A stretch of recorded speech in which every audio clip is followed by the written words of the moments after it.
Hi physics lovers, how are you all. आज करेंगे semiconductors का question. Why do semiconductors obeys Ohm's law at low electric field. की जो semiconductors होते हैं वो लो इलेक्ट्रिक फील्ड पर ही ओम्स लॉ फॉलो क्यों करते हैं। तो देखो ओम्स लॉ क्या होता है। ओम्स लॉ है V is directly proportional to I at constant physical conditions. की फिजिकल कंडीशंस अगर हम कांस्टेंट कर दें, फिजिकल कंडीशंस बोले तो टेम्परेचर, प्रेशर, ओके। तो अगर हम फिजिकल कंडीशंस को कांस्टेंट कर देंगे तो पोटेंशियल डिफरेंस जो है वो करंट के डायरेक्टली प्रोपोर्शनल हो जाएगा या होता है at microscopic level. But semiconductors इस प्रॉपर्टी को हायर इलेक्ट्रिक फील्ड पर ओबे करने से मना कर देते हैं। वो कहते हैं हम ओबे नहीं करेंगे। तो ऐसा क्यों होता है, उसका रीजन जान लेते हैं। देखिए, हम जानते हैं कि जब लो टेम्परेचर पर सेमीकंडक्टर एक इंसुलेटर की तरह काम करता है, लेकिन at higher temperature behaves as a good conductor. तो कंडक्टर के अंदर हमने ये ड्रिफ्ट वेलोसिटी का फॉर्मूला ड्राइव किया था चैप्टर करंट इलेक्ट्रिसिटी में, E टाउ बाय m। और अगर हमारा चार्ज कैरियर इलेक्ट्रॉन है तो उसमें हम नेगेटिव साइन का यूज करते हैं। अब हम सोच रहे हैं कि अगर हमने इलेक्ट्रिक फील्ड को इंक्रीज किया, अगर आपने इलेक्ट्रिक फील्ड को इंक्रीज किया तो इलेक्ट्रिक फील्ड इंक्रीज करने से ड्रिफ्ट वेलोसिटी भी इंक्रीज होगी, ऐसा हमारा सोचना है, क्योंकि ये दोनों हमें डायरेक्टली प्रोपोर्शनल लग रहे हैं। और लेकिन ये डायरेक्टली प्रोपोर्शनल है या नहीं है, पहले हमें वो देखना है। डायरेक्टली प्रोपोर्शनल हम तभी बोल सकते हैं जब आपकी physical quantities E tau by m constant हो। क्योंकि अगर आप बोलते हो कि जी ड्रिफ्ट वेलोसिटी इलेक्ट्रिक फील्ड के डायरेक्टली प्रोपोर्शनल है, तो वो तभी हो सकती है जब ये क्वांटिटीज क्या हो जाए, कांस्टेंट। प्रोपोर्शनैलिटी की यही कंडीशन होती है कि इनके अलावा जो भी क्वांटिटीज होंगी वो एज अ कांस्टेंट बिहेव करेंगी। बट क्या यहाँ पर ये क्वांटिटीज कांस्टेंट है? तो देख लो, समझ लो। अगर आपने इलेक्ट्रिक फील्ड इंक्रीज किया तो ड्रिफ्ट वेलोसिटी इंक्रीज करेगी, इस बात में कोई शक नहीं है, ठीक है। इलेक्ट्रिक फील्ड इंक्रीज करने से ड्रिफ्ट वेलोसिटी इंक्रीज करेगी।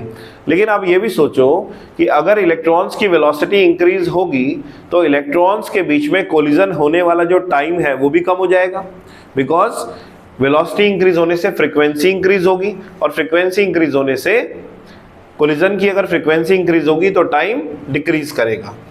तो इसका मतलब ये हुआ कि यहाँ पर इलेक्ट्रिक फील्ड के इंक्रीज करने से ड्रिफ्ट वेलोसिटी तो इंक्रीज होती है, लेकिन टाउ जो है वो क्या होता है, डिक्रीज होता है।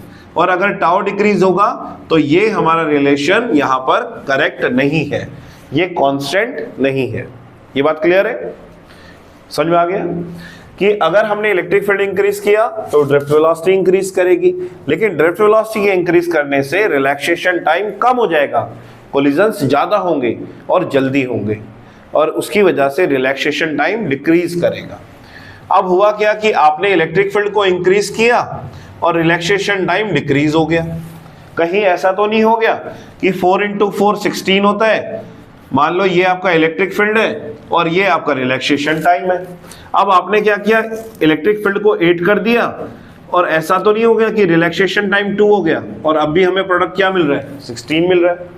अगर ऐसी कंडीशन आ जाए कि जब आप इलेक्ट्रिक फील्ड को इंक्रीज कर रहे हो, रिलैक्सेशन टाइम डिक्रीज हो रहा है और उनका प्रोडक्ट भी कांस्टेंट है, तो उस केस में आपकी ड्रिफ्ट वेलोसिटी इसके इंडिपेंडेंट हो जाएगी, क्योंकि आप तो इलेक्ट्रिक फील्ड इंक्रीज कर रहे हो, लेकिन रिलैक्सेशन टाइम डिक्रीज होने के बाद इन दोनों का जो प्रोडक्ट है अगर वो कांस्टेंट हो गया तो आपकी ड्रिफ्ट वेलोसिटी भी कांस्टेंट हो जाएगी।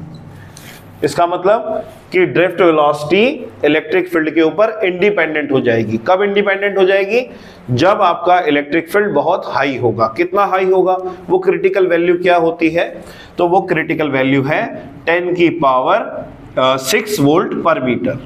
अगर इससे ज्यादा आप इलेक्ट्रिक फील्ड की वैल्यू इंक्रीज करोगे तो ये वाली कंडीशन अचीव हो जाएगी, और ये कंडीशन अचीव होने के बाद में ड्रिफ्ट वेलोसिटी इलेक्ट्रिक फील्ड के ऊपर इंडिपेंडेंट हो जाएगी। अब देखिए, अब हमें पता चल गया कि ड्रिफ्ट वेलोसिटी इलेक्ट्रिक फील्ड पर इंडिपेंडेंट है, ठीक है ना। ये इसके ऊपर डिपेंड नहीं कर रही है, इंडिपेंडेंट है, इट इज इंडिपेंडेंट। तो इसका मतलब ये हुआ हमारा जो ड्रिफ्ट वेलोसिटी है उस पर कौन डिपेंड करता है? उस पर डिपेंड करता है करंट, उस पर डिपेंड करता है करंट। और इलेक्ट्रिक फील्ड पर कौन, इलेक्ट्रिक फील्ड किस पर डिपेंड करता है? पोटेंशियल डिफरेंस पर। तो इट मींस अगर आप पोटेंशियल डिफरेंस इंक्रीज करते हो तो उससे इलेक्ट्रिक फील्ड इंक्रीज होगा, लेकिन ड्रिफ्ट वेलोसिटी कांस्टेंट रहेगी और करंट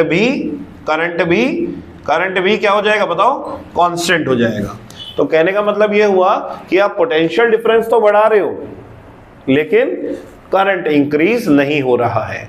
तो अगर आपने 10 की पावर 6 वोल्ट पर मीटर से ज्यादा इलेक्ट्रिक फील्ड कर दिया तो आपका ड्रिफ्ट वेलोसिटी बढ़ेगी, रिलैक्सेशन टाइम डिक्रीज होगा, लेकिन उसका कोई फायदा नहीं होने वाला। रीजन, पोटेंशियल डिफरेंस तो हमने इंक्रीज किया लेकिन करंट क्या रहेगा?